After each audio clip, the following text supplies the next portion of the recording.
தமிழ் பேசும் அனைத்து நல்லுள்ளங்களுக்கும் வணக்கம். நான் உங்கள் யாழி. இன்றைக்கான பதிவில் குறைந்த முதலீட்டில் சிறிய அளவில் தொடங்கக்கூடிய ஆயில் பிஸ்னஸை பற்றி தான் பார்க்க போகிறோம். ஸோ மரச்செக்கு எண்ணெய் தயாரிக்கிற தொழிலை பற்றி தான் முழுமையான விளக்கம் பார்க்க போகிறோம். எந்த ஒரு தொழில் ஆரம்பிக்கிறதா இருந்தாலும் அதுக்கான இடம் அப்படின்றது ரொம்ப முக்கியமாக இருக்கும்.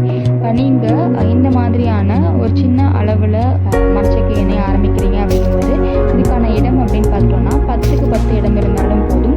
இன்னும் கொஞ்சம் இடம் வசதியாக இருக்கணும் அப்படின்னு பார்க்கும்போது 10க்கு 16 ஒரு ரூம் சைஸ் இடம் இருந்தாலே போதுமானதாக இருக்கும். அதாவது மாதம் 5000லேருந்து 10,000 வாடகை கொடுக்குற மாதிரியான இடமா இருந்துச்சு அப்படின்னா கரெக்டாக இருக்கும்.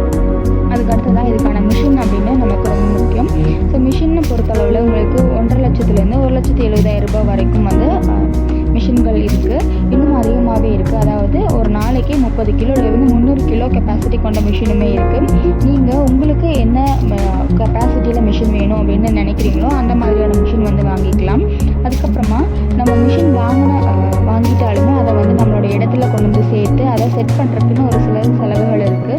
அதாவது கிட்டத்தட்ட உங்களுக்கு 5,000லேருந்து 10,000 வரைக்குமே செலவுகள் ஆகும். என்ன ஒரு ஆயில் நீங்கள் தயாரித்தாலும் ஆயில் நம்ம பார்க்கும்போது தேங்காய் எண்ணெய் இருக்குது, mustard oil, groundnut oil, olive oil, rice பிரான் ஆயில், சன்ஃப்ளவர் ஆயில் அப்படின்னு எக்கச்சக்கமான எண்ணெய்கள் இருக்குது. நீங்கள் என்ன எண்ணெயை தயாரிக்கிறீங்க அப்படின்றத பொறுத்து தான் ரா மெட்டீரியல் செலவு ஆகும். ஸோ ரா மெட்டீரியல் அப்படின்னு நம்ம பார்க்கும்போது எப்போவுமே 1:3 ரேஷியோவில் தான் ரா மெட்டீரியல் வாங்குற மாதிரி இருக்கும். அதாவது உங்களுக்கு 1 லிட்டர் தேங்காய் எண்ணெய் வேணும் அப்படிங்கும்போது 3 கிலோ கொப்பரை நீங்கள் போடுற மாதிரி இருக்கும். ஸோ அப்படி போடும்போது தான் உங்களுக்கு 1 லிட்டர் தேங்காய் எண்ணெய் கிடைக்கும். தயாரித்த எண்ணெயை பேக் பண்ணுறதுக்கு நீங்கள் என்ன மாதிரியான பேக்கிங் ப்ரிஃபர் பண்ணுறீங்களோ அதுக்கான செலவுகளுமே பார்த்துட்டிங்கன்னா மாறும். எண்ணெய் தயாரித்தாச்சு, இதை பேக் பண்ணி அனுப்பணும் அப்படின்னு ஒரு ப்ராப்ளம் இருக்கும். ஸோ பேக்கிங் அப்படின்னு நம்ம பார்க்கும்போது பாலித்தீன் பேக்கிங்கில் வரக்கூடிய எண்ணெயும் பார்த்துருக்கோம், பிளாஸ்டிக் பாட்டிலில் வரக்கூடிய எண்ணெய்களும் பார்த்துருக்கோம். நீங்கள் உங்களுடைய ப்ராடக்டை என்ன மாதிரியான பேக்கிங்கில் கொடுக்கணும்னு விரும்புகிறீங்களோ அதுக்கான செலவுகள் பார்த்தீங்கன்னா நம்மளுடைய சாய்ஸுக்கு தகுந்த மாதிரி மாறும்.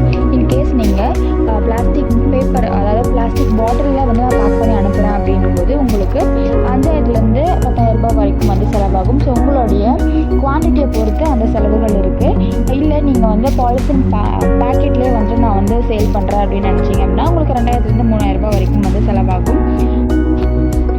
தயாரித்த எண்ணெயை ஸ்டோர் பண்ணி வைக்கிறதுக்கு பார்த்திங்கன்னா உங்களுக்கு ஸ்டோரேஜ் டேங்கோ இல்லைன்னா பெரிய பாத்திரம், மண்டா இந்த மாதிரியான பாத்திரங்கள் தேவைப்படுற மாதிரி இருக்கும்.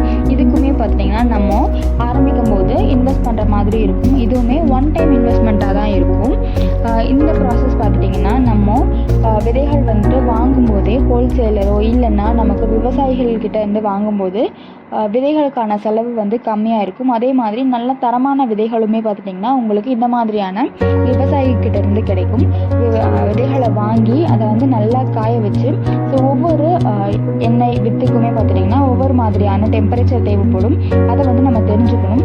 இதுக்காக அந்த ஹீட்டிங் ப்ராசஸ் இல்லைன்னா ப்ரீ கிளீனிங் ப்ராசஸ் ஒன்று இருக்கும். தூசு, மண், கல் இது எல்லாமே நீக்கிறதுக்கு அப்படின்னு ஒரு ப்ராசஸ் இருக்கும். ஸோ நீங்கள் விதைகளை மிஷினில் கொடுக்கறதுக்கு முன்னாடி ப்ரீ கிளீனிங் அப்படின்னு ஒரு விஷயம் நம்ம பண்ணி ஆகணும். இது நீங்கள் ஆட்களை வச்சு கையிலையும் பண்ணலாம். இல்லைன்னா உங்களால் மிஷினுக்கு இன்வெஸ்ட் பண்ண முடியும். நீங்கள் பெரிய லெவலில் மிஷின் இந்த ஆயில் பிஸ்னஸ் பண்ணுறீங்க அப்படிங்கும்போது ஆளுங்க கையில் ஒவ்வொன்றா பொறுக்கிட்டு இருந்தாங்க அப்படின்னா அவங்களால ப்ரொடக்ஷன் கொடுக்க முடியாது. இந்த மாதிரி இருக்கும் பட்சத்தில் நீங்கள் மிஷினுமே வாங்கி யூஸ் பண்ணிக்கலாம். இந்த மாதிரி கிளீனிங் முடிச்சதுக்கப்புறமா விதைகளை நீங்கள் மிஷினில் கொடுத்து அதை ஆயிலாக எடுத்து பேக் பண்ணி மார்க்கெட்டுக்கு அனுப்பலாம். இதுக்கான ப்ரைஸ் எஸ்டிமேஷன் அப்படின்னு நம்ம பார்த்துடலாம். ஸோ ஒரு நாளைக்கு நீங்கள் உங்களுக்கு 30 கிலோ வரைக்கும் எண்ணெய் தேவைப்படுது அப்படின்னும் போது நீங்கள் இதுக்கு 1:3 ரேஷியோ ஸோ 90 கிலோ விதைகள் கொடுக்குற மாதிரி இருக்கும். ஒரு கிலோ விதை 22லேருந்து 25 வரைக்கும் செலவாகுது அப்படின்னு வச்சுக்கலாம். ஸோ ஒரு மாதத்துக்கு நீங்கள் 600 கிலோ வரைக்கும் வாங்குறீங்க அப்படின்னா 22 விலை போடுறோம் அப்படின்னா 13,200 வரைக்கும் செலவு இருக்குது. இதுக்கப்புறம் நம்ம மிஷின் ஓடுறதுக்கான எலக்ட்ரிசிட்டி பில் அப்படின்னு ஒன்று இருக்குது. ஸோ எலக்ட்ரிசிட்டி 1000லேருந்து 2,000 வரைக்கும் நம்ம வச்சுக்கலாம். அது மட்டும் இல்லாமல் தண்ணீர் நமக்கு தேவைப்படும். இதுவுமே பார்த்திங்கன்னா உங்களுக்கு 200லேருந்து 300 வரைக்கும் செலவுகள் அப்படின்னு ஒன்று இருக்குது. விதை செலவு, டிரான்ஸ்போர்ட்டு, பவரு, தண்ணி, அது மட்டும் இல்லாமல் டிரான்ஸ்போர்ட் சார்ஜஸ், அதாவது விதைகளை வாங்கி நம்மளுடைய இடத்துக்கு கொண்டு வரதுக்கான செலவுகள் 2000 ரூபாய் அப்படின்னு வச்சுக்கலாம். நம்மளுடைய ப்ராடக்ட்டை அட்வர்டைஸ்மெண்ட் பண்ணுறதுக்கு ஒரு 500 ரூபாய் அப்படின்னு செலவு வச்சுக்கலாம். அது மட்டும் இல்லாமல் இதர செலவுகள் ஏதாவது ஒரு 1000 ரூபாய் வரைக்கும் வச்சுக்கலாம். அதுக்கப்புறமா கன்சியூமர் நீட்ஸ் அப்படின்னு சொல்லிட்டு, ஸோ நம்ம வந்து டீ செலவு இந்த மாதிரியான செலவுகள் வந்துட்டு ஒரு 1000 ரூபாய் வரைக்கும் வச்சுட்டோம் அப்படின்றது. அதுக்கப்புறமா பேக்கிங், ஸோ ஒரு பாட்டிலுக்கு வந்து ஒரு 10 ரூபாய் வரைக்கும் நம்ம ரேட் வச்சிட்டோம் அப்படின்னா உங்களுக்கு 18,910 ரூபாய் வரைக்கும் செலவாகும். அதாவது 1 லிட்டர் எண்ணெய்க்கு உங்களுக்கு வந்துட்டு 95 ரூபாய் வரைக்கும் வந்து செலவாகுது. ஆனால் இதுக்கான மார்க்கெட் விலை அப்படின்னு நம்ம பார்த்துட்டோம்னா குறைந்தபட்சம் 240 330 ரூபாய் வரைக்கும் வந்து எண்ணெய் வந்து விலை போயிட்டுருக்கு. நீங்கள் என்ன மாதிரியான விலை எண்ணெய் வைக்கிறீங்களோ அதுக்கு தகுந்த ரேட்டும் மாறும். ஸோ நம்ம மினிமம் பார்த்துட்டிங்கன்னா உங்களுக்கு 130 140 ரூபா வரைக்கும் நம்ம விற்கிறோம். அப்படிங்கும்போது நம்மளுடைய செலவு 140 நம்மளோட செலவு 95 ரூபாயும் போக 1 லிட்டருக்கு உங்களுக்கு 45 ரூபாய் வரைக்கும் லாபம் இருக்கும்.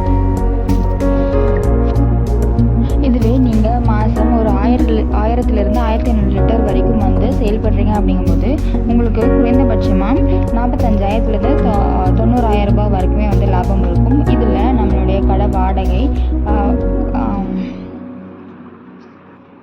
ஆனால் இதுக்கான மார்க்கெட் விலை அப்படின்னு நம்ம பார்த்தோம்னா 240 330 ரூபாய் வரைக்கும் ஒரு ஆவரேஜான எண்ணெய் வந்து விற்பனை ஆகிட்டுருக்கு. நீங்கள் என்ன எண்ணெய் தயாரிக்கிறீங்க அப்படின்றத பொறுத்து தான் இந்த ரேட் வந்து மாறும். ஸோ நீங்கள் தேங்காய் எண்ணெய் தயாரிக்கிறீங்க அப்படிங்கும்போது அந்த தேங்காய் எண்ணெய் 1 லிட்டருக்கு என்ன விலை போகுது அப்படின்றதையும் செக் பண்ணிக்கோங்க. ஆனால் நம்ம ஆவரேஜாக இந்த மாதிரியான எண்ணெய் வந்து தயாரிக்கிறதுக்கு உங்களுக்கு 1 லிட்டருக்கு 95 ரூபாய் வரைக்கும் செலவாகுது. இன்கேஸ் நீங்கள் இந்த 1 லிட்டர் எண்ணெய் வந்துட்டு 180 200 ரூபாய் வரைக்கும் நீங்கள் விற்கிறீங்க அப்படின்னு பட்சத்தில் 1 லிட்டருக்கு வந்துட்டு உங்களுக்கு 85 100 ரூபாய் வரைக்கும் வந்து லாபம் கிடைக்கும். ஒரு மாதத்துக்கு நீங்கள் ஒரு 1000 லிட்டர் வரைக்கும் விற்கிறீங்க அப்படிங்கும்போது 1000 × 100 மாதம் 1 லட்சம் ரூபாய் வரைக்கும் நம்ம சம்பாதிக்கலாம். இதில் நம்மளுடைய கடை வாடகை, வேலையாட்களுக்கு சம்பளம், இதெல்லாமே போக உங்களுக்கு மாதம் குறைஞ்சது 60,000 ரூபாய் வரைக்கும் லாபம் கிடைக்கும். இந்த தொழில் பார்த்துட்டிங்கன்னா நிறைய காம்படிஷன் இருந்தாலும் இதுக்கான தேவை வந்துட்டு மாதம் வந்து அதிகமாகிட்டே தான் இருக்குது.